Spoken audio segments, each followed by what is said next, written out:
Hidup cuma sekali, lakukan yang terbaik. Awalnya cuman main, tapi efeknya gak main-main. Kapan terakhir kali kamu dapat tertidur tenang?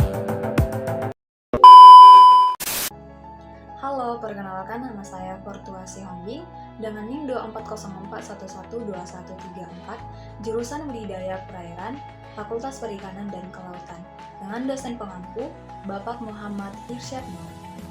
Baik, perkenalkan nama saya Ilham Melika Putra, saya dari program studi Agrobisnis Perikanan. Assalamualaikum warahmatullahi wabarakatuh. Perkenalkan nama saya Randy dari kelompok 5, jurusan Teknik Mesin D3. Assalamualaikum warahmatullahi wabarakatuh. Perkenalkan nama saya Rizky Saputra dari Prodi D3 Teknik Mesin kelas B. Di sini kami akan membahas tentang kasus judi online. Salah satu penyebab utama terjadinya judi online adalah tantangan literasi keuangan di kalangan masyarakat. Meskipun inklusi keuangan, akses masyarakat terhadap layanan keuangan terus meningkat. Masih terdapat jenjang akan pemahaman mengenai pengelolaan keuangan dan risiko keamanan yang perlu ditingkatkan.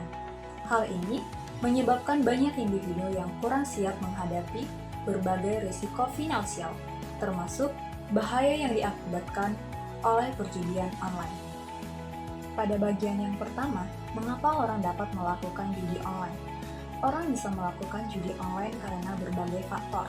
Faktor utama yang dapat menyebabkan terus bertambahnya angka pelaku perjudian online. Nah, salah satu faktor tersebut yaitu pertama, faktor ekonomi.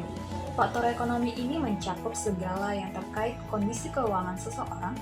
Orang-orang yang kesulitan untuk mendapatkan pekerjaan atau mencari penghasilan, pada akhirnya akan mencari jalan pintas untuk menghasilkan uang banyak dengan cepat dan mudah. Yang kedua, ada faktor lingkungan. Faktor lingkungan ini bukan hanya tentang tempatnya, tetapi juga lingkungan sosial atau pergaulan seseorang. Lebih tepatnya, lingkungan tempat seseorang hidup akan selalu mempengaruhi bagaimana seseorang itu bertindak. Nah, yang ketiga ada faktor kesempatan.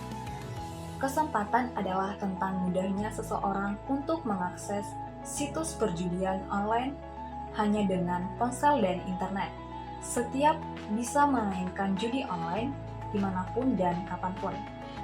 Ada juga faktor kurangnya kesadaran individu, yaitu individual ini lebih tepatnya merujuk pada kesadaran moral dan kesadaran hukum. Nah, jadi kali ini saya akan membahas poin moral seseorang yang denda maksimal 10 miliar. Nah, jadi judi online berkaitan dengan moral seseorang, yaitu keyakinan dalam membedakan benar dan salah. Banyak orang yang tetap judi online meskipun mereka tahu bahwa itu meranggal moral dan hukum. Mereka pada sering bertindak egois, hanya mencari kesenangan pribadi tanpa memikirkan dampak buruknya pada keluarga orang terdekat.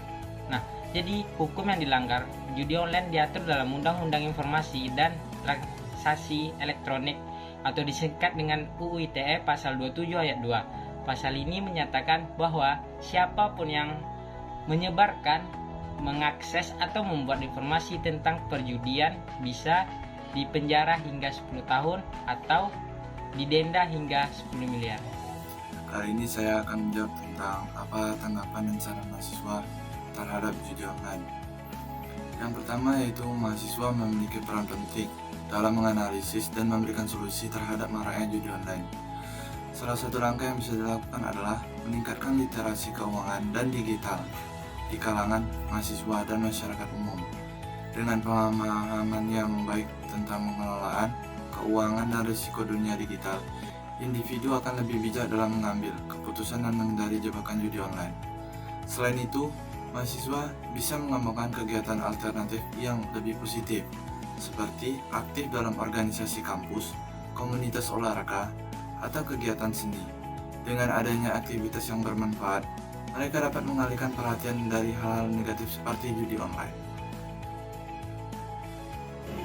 Di sini saya akan membahas tentang apa saran dan tanggapan mahasiswa dalam kasus judi online. Baiklah, langsung saja kita ke jawaban dari soal tersebut.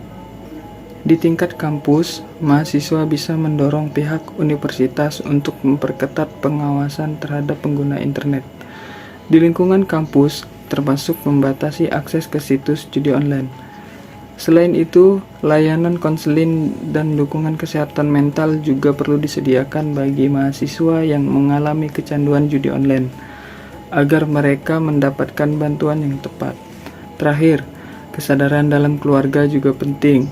Mahasiswa dapat menyerukan pentingnya peran orang tua dalam mengawasi aktivitas anak-anak mereka, terutama dalam pengguna internet dan pengolahan uang. Dengan pendekatan menyeluruh, diharapkan kasus judi online di kalangan mahasiswa dapat ditekan dan dicegah sejak dini.